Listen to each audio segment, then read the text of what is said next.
에코프로 측에서 어제와 오늘 두 개의 뉴스가 있습니다. 첫 번째로 오늘 나온 게 호주 그린 테크놀로지에 베팅을 한다, 합작사까지도 고려하고 있다 라고 나와 있는데요. 이게 작년에 179억 원 이미 투자를 했고 이번에 72억 원 투자해서 총 6,400만 주 16.6% 지분 확보하는 겁니다. 근데 여기에 시모어랑 루트 광산 개발 프로젝트까지도 검토하고 있는데 이거는 한 번에 돈을 넣을 필요 없이 초기에 10%를 넣고 타당성 조사를 하고 이거 사업성이 있다라고 판단되면 25%의 추가 매입 옵션을 가지고 있습니다.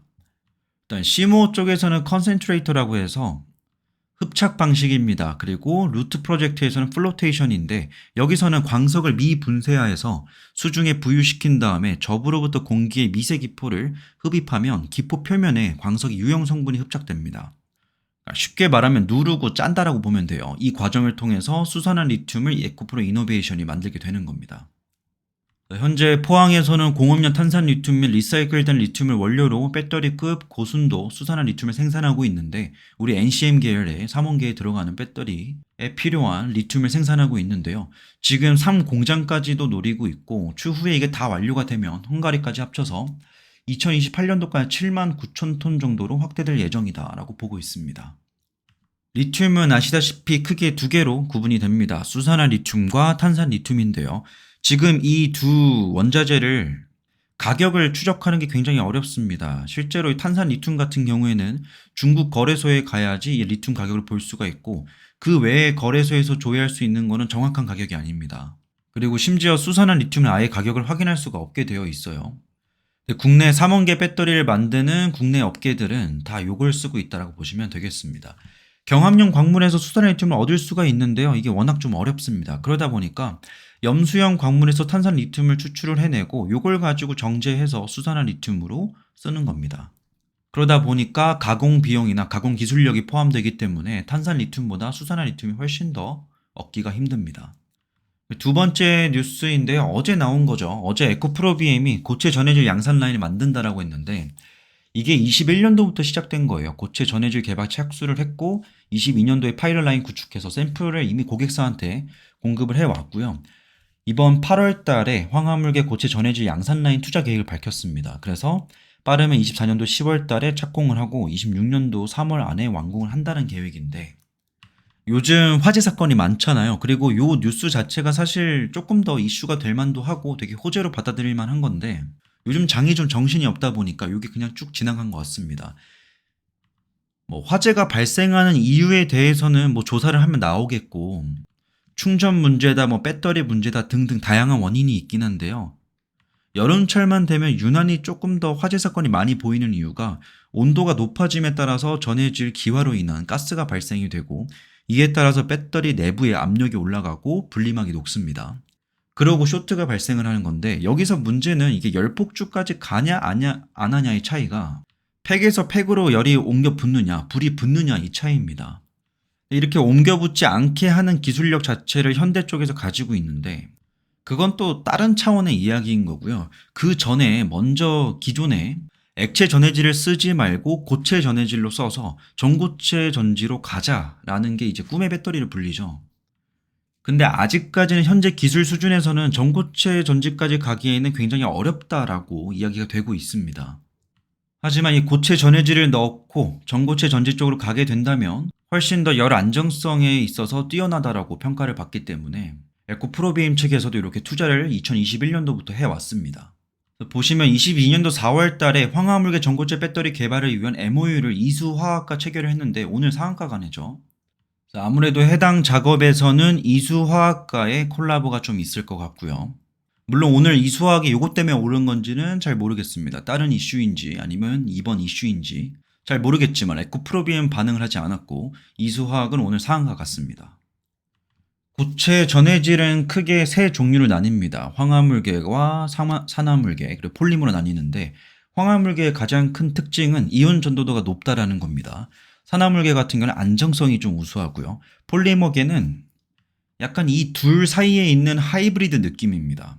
기존 액체 전해질 기술과 유사하지만 제조 공정이 비슷하고 그에 따라서 조금은 비용 경쟁력이 있다라는 점. 저는 개인적으로는 폴리머계보다는 황화물계가 가장 좋아 보이고 그 다음에 산화물계가 좋다라고 봅니다. 황화물계 고체 전해질의 가장 큰 특징은 높은 이온 전도도 플러스 물은 기계적 특성입니다. 그래서 상용화 가능성이 훨씬 더 높다라는 거. 그래서 대부분의 이 고체 전해질 관련된 연구하는 사람들이 이쪽 황화물계 쪽을 많이 보고 있다라고 해요.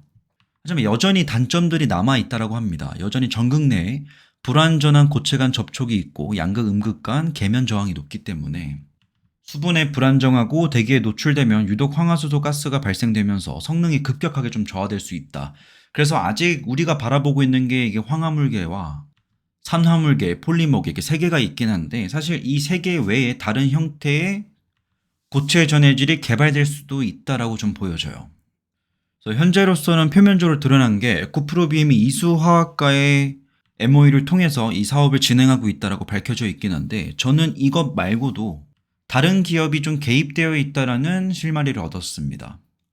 에코프로 파트너스라는 에코프로 내에 있는 계열사가 있습니다. 이 회사는 에코프로가 집행하는 벤처 투자를 대신하는 회사입니다. 그러니까 사실상 에코프로가 에코프로 파트너스에게 돈을 주고 이 에코프로 파트너스가 유망해 보이는 그리고 회사의 사업에 도움이 되는 그런 벤처 기업들 찾아서 미리 시드 투자부터 시리즈 B, A, B, C까지 진행을 하고 있는 것으로 보이고요. 이 중에 하나가 민테크였습니다.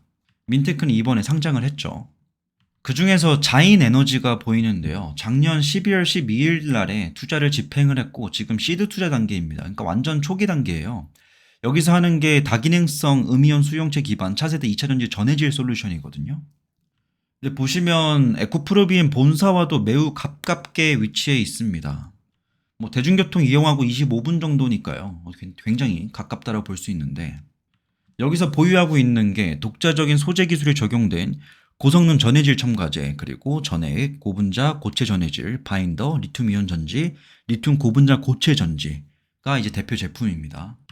여기서 좀 흥미로운 게 있는데 이 회사는 액체 전해액을 고체 전해질로 교체해서 더 안전하고 더 높은 에너지 밀도를 갖는 전지를 만든 데에 있는데 아직까지는 전고체라는 고정된 패러다임에 갇혀 있다라고 합니다.